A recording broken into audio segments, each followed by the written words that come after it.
Shalom, shalom. Shalom, bienvenue à votre émission. Donc nous sommes encore très contents, nous bénissons le nom de l'Éternel parce que nous vous retrouvons aujourd'hui encore pour échanger sur la parole de Dieu, sur la santé.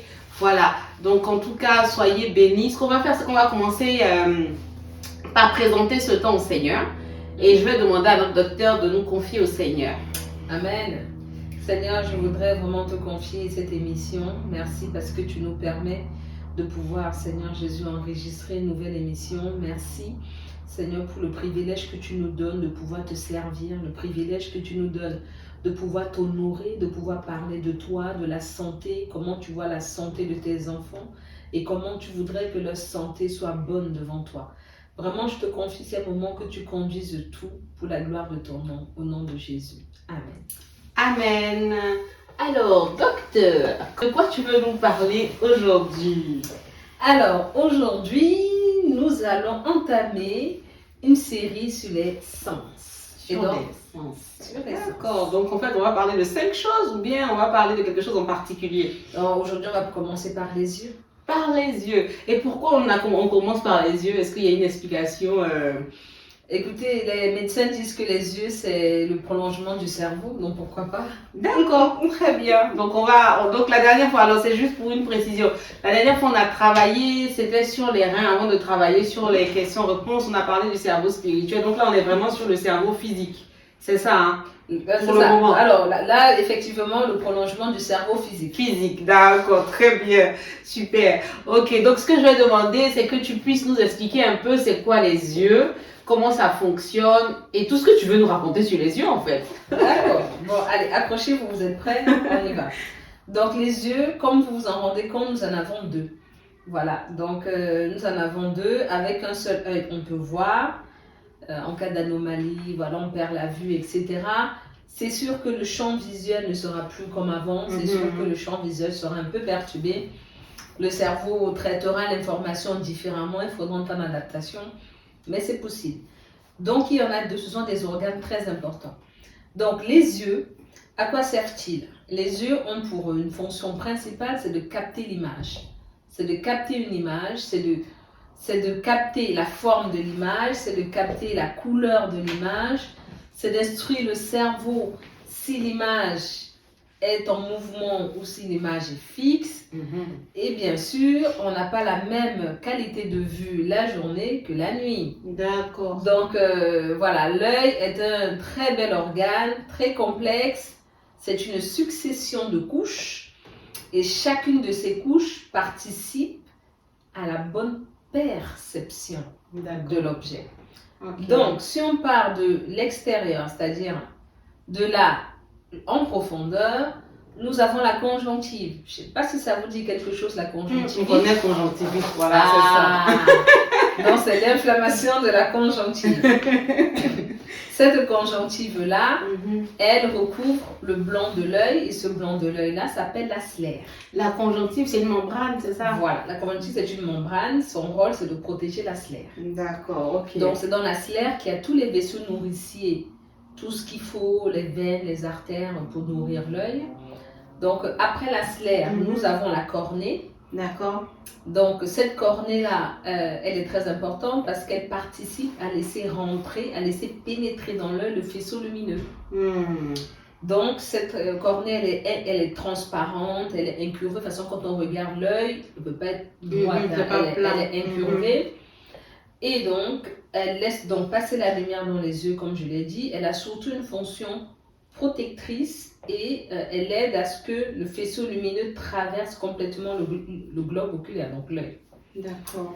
Ensuite, ce sont des couches micrométriques. Je dis bien micrométriques. C'est pour ça que la chirurgie de l'œil, je fais une parenthèse, c'est une chirurgie microscopique. En fait, on opère avec un microscope. Ce ne sont pas des épaisseurs en millimètres, c'est en micromètres. Donc tout ça là, c'est fin. Donc derrière la cornée, nous avons l'iris. Ben, c'est l'iris qui donne la couleur des yeux. Et cette couleur des yeux est déterminée génétiquement, bien sûr. D'accord. Donc, et au centre de l'iris, alors dans tous les yeux du monde, sauf maladie, le centre de l'œil est toujours noir. D'accord. Peu importe la couleur des yeux. C'est toujours noir, c'est la pupille. C'est une zone noire en fait, il n'y a rien là-bas. D'accord. Voilà. Donc ceux qui ont les yeux verts au milieu, c'est noir. On regardera bien, on verra noir. D'accord. Si ce n'est pas noir foncé, hein. ce sera marron foncé, un truc comme ça. Ouais.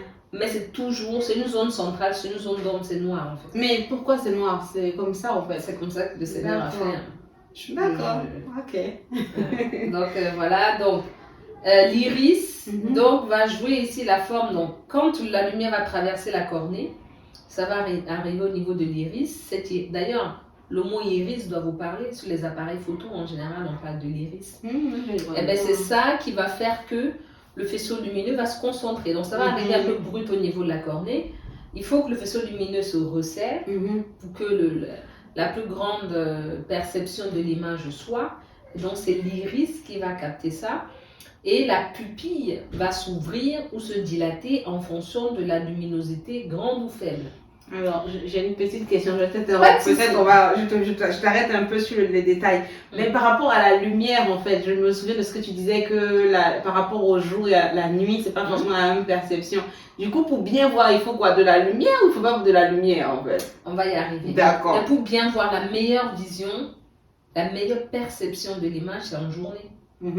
C'est en journée. Ça, on le verra dans le détail un peu de la composition de l'œil, mais c'est parce que là, en fait, on voit tout au niveau de la lumière parce qu'il y a des cellules spéciales qui vont capter vraiment le détail, la finesse de l'image.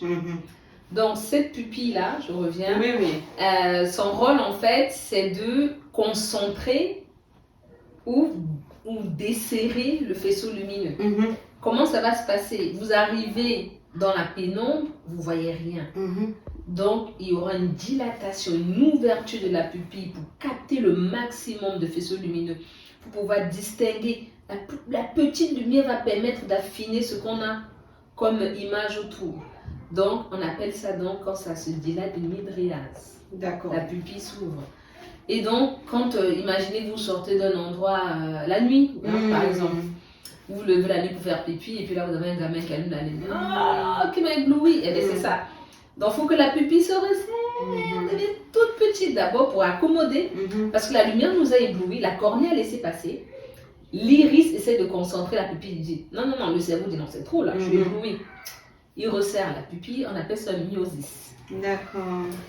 Donc, ça c'est son rôle, donc elle va fonctionner comme une lentille d'appareil photo. Donc, iris et pupille, on travaille ensemble. Ensuite, derrière, on va arriver au niveau du cristallin. Le cristallin, c'est lui, son travail, c'est... Donc, on regarde et on va du grossier. Donc, la cornée laisse passer. L'iris réduit, le cristallin réduit encore.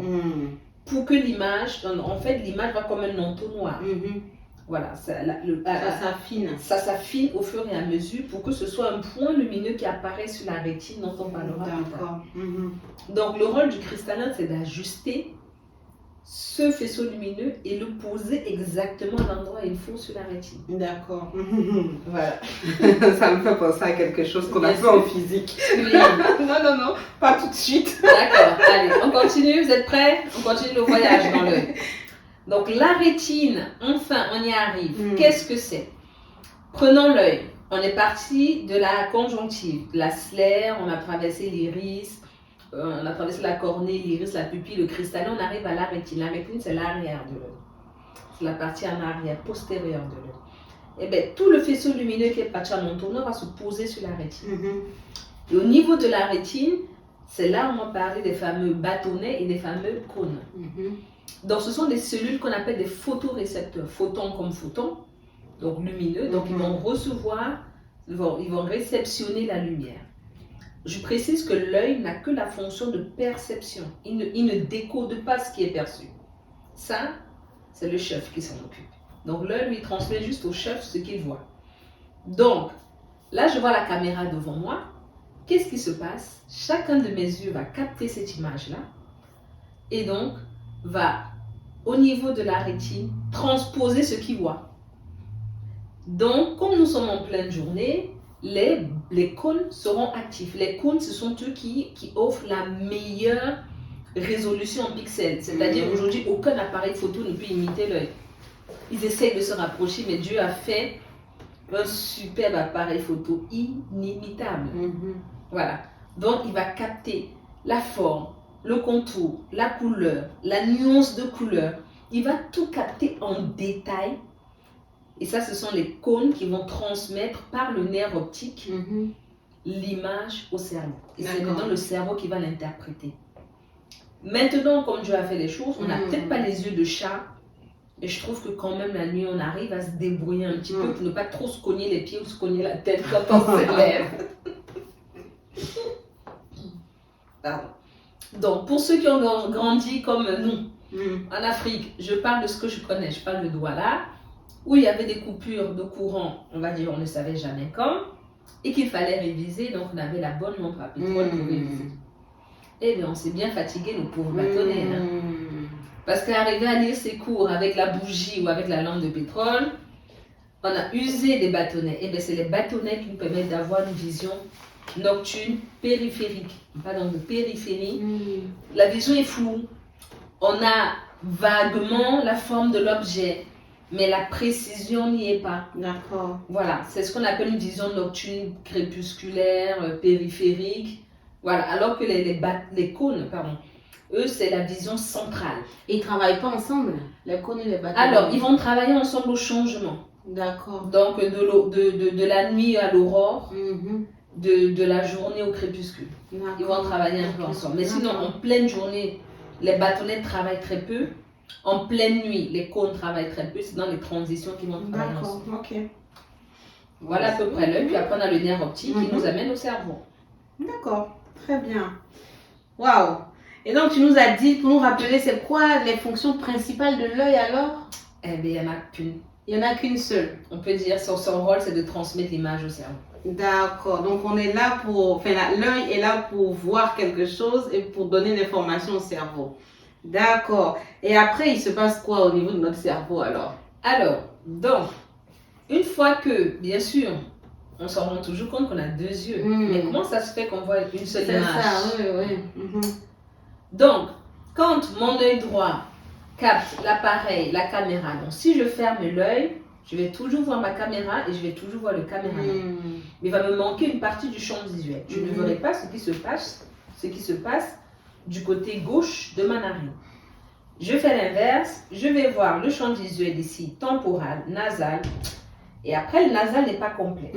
Donc quand on ouvre les deux yeux, on voit tout. On a une vision vraiment globale. On arrive à voir un petit peu là. Vous voyez là, les bâtonnets sont un peu impliqués, mais c'est pas clair. Donc chaque image est prise par l'œil. Il va se passer au niveau du cerveau un croisement, c'est ce qu'on appelle le chiasma optique.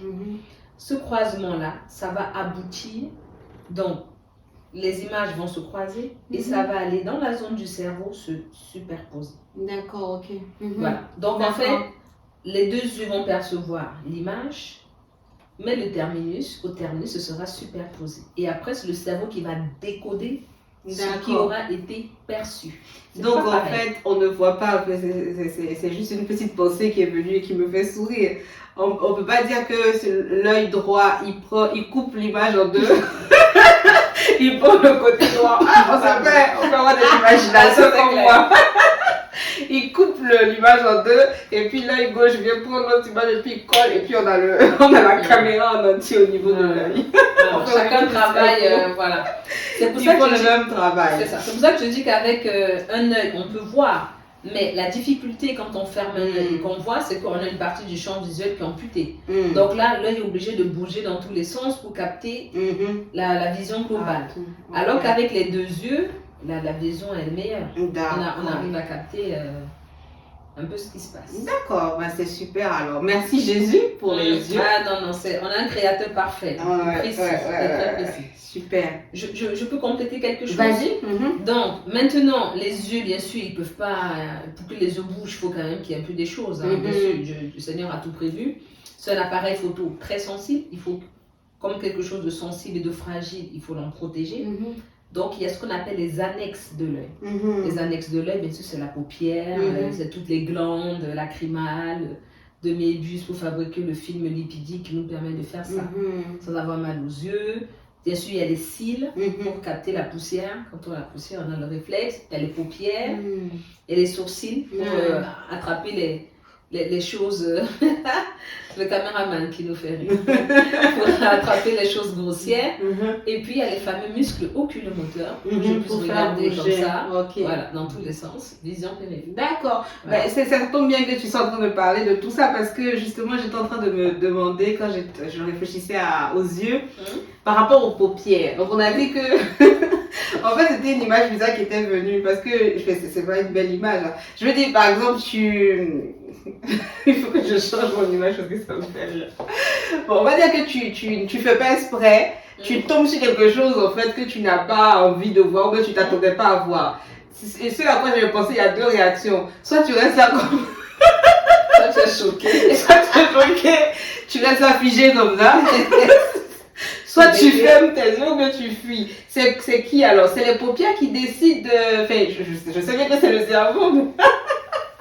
Mais ce que je veux dire, c'est ça en fait. C'est quoi? C'est pas l'œil en fait qui... Comment on peut expliquer ça? Qu'est-ce qui fait qu'en fait, soit on reste comme ça, soit on fuit ou on ferme les yeux? Ça, c'est parce que le cerveau, en fait, tout ce que j'ai détaillé, bien sûr, c'est en micromètres et la perception de l'image en millisecondes. Donc, on n'a même pas le temps de réfléchir. Donc, je suis là, je regarde, hop, je tourne la tête, je vois un truc. Donc, le cerveau va se dire, mais j'ai capté une information, il y a une information qui m'est parvenue, qu'est-ce que c'est? Donc, soit on se dit ça peut être dangereux et donc c'est là où on dit que le premier regard il est innocent parce qu'on n'a pas eu le temps de réfléchir à ce qu'on a vu et on peut se dire ça peut être embêtant donc je vais me forcer, je vais éteindre ma curiosité, fermer mes yeux et me détourner de chemin ou soit je retourne et puis je suis hébétée. D'accord. Ok, donc c'est toujours, on revient donc au cerveau. Le cerveau. Okay, l'œil ne fait que percevoir. D'accord, donc c'est le cerveau qui va décider qu'on ferme les paupières, qu'on les ouvre. Exactement. Ok, super. Non, ça m'avait fait rire en fait parce que j'avais vécu quelque chose c'est ce souvenir-là qui était revenu quand on était encore un peu jeune. Pas petit, peut-être j'étais encore à l'université. Et puis je suis sortie à un mauvais moment dans le couloir et puis je suis tombée sur une image. Heureusement c'est l'image qui a fui.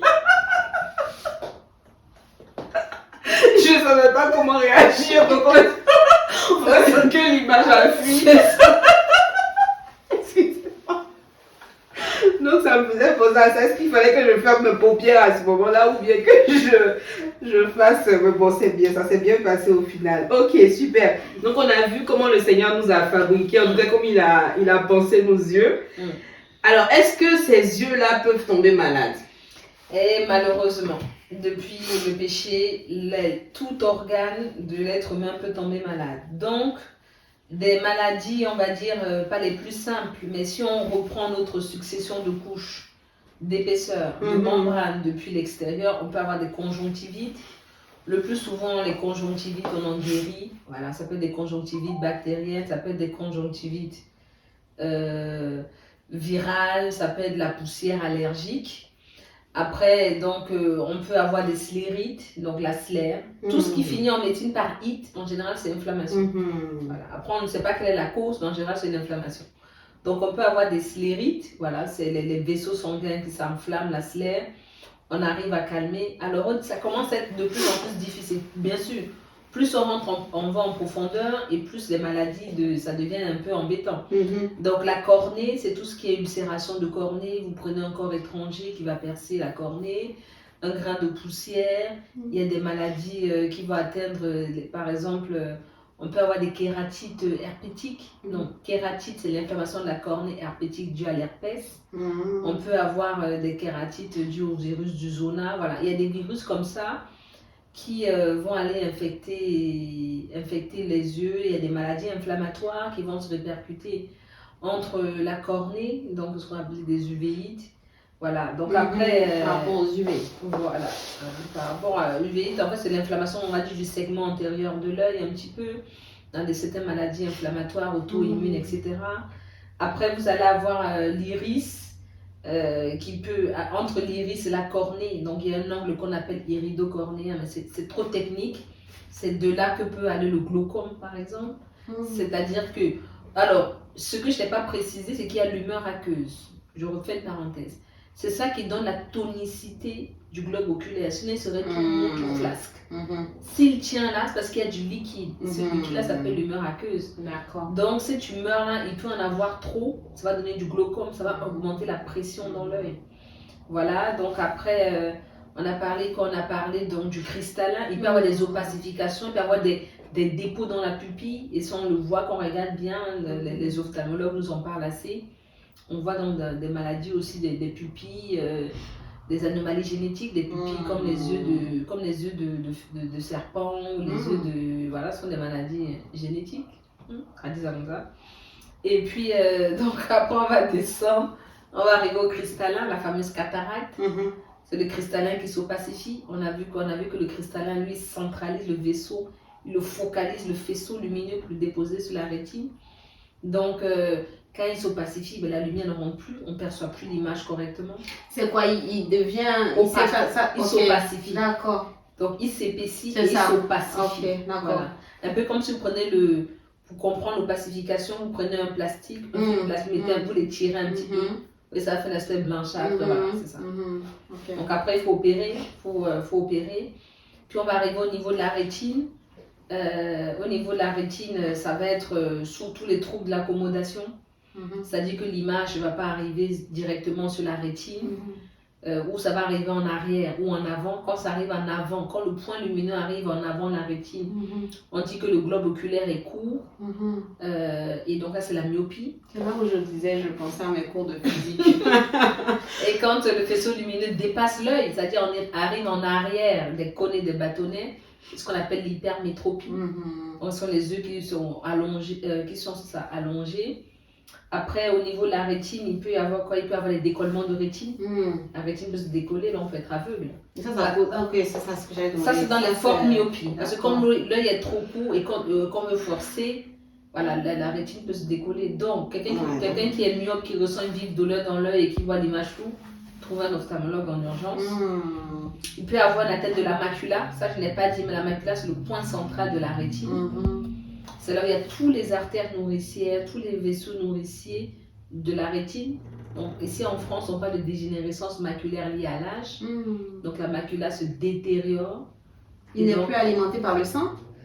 On n'arrive pas à savoir exactement ce que c'est. Ce qu'on sait, c'est que c'est une maladie qui est irréversible et que la prévention, il n'y a pas de guérison en fait. Donc, c'est pour ça qu'il faut surveiller. C'est pour ça que le suivi ophtalmologique est très important. Faire 10, 15 ans sans voir d'ophtalmo, je trouve que c'est la négligence. On dit que l'œil, je viens de dire que l'œil perçoit. Donc, s'il n'y a pas d'œil pour percevoir, le cerveau n'aura aucune image à interpréter en fait. Si on n'est pas né aveugle, il aura des souvenirs. Mais ceux qui sont aveugles n'ont rien parce que l'appareil photo, la vidéo n'est pas là pour percevoir. Enfin, lui plutôt dit l'appareil photo n'est pas là pour percevoir. Voilà. À peu près.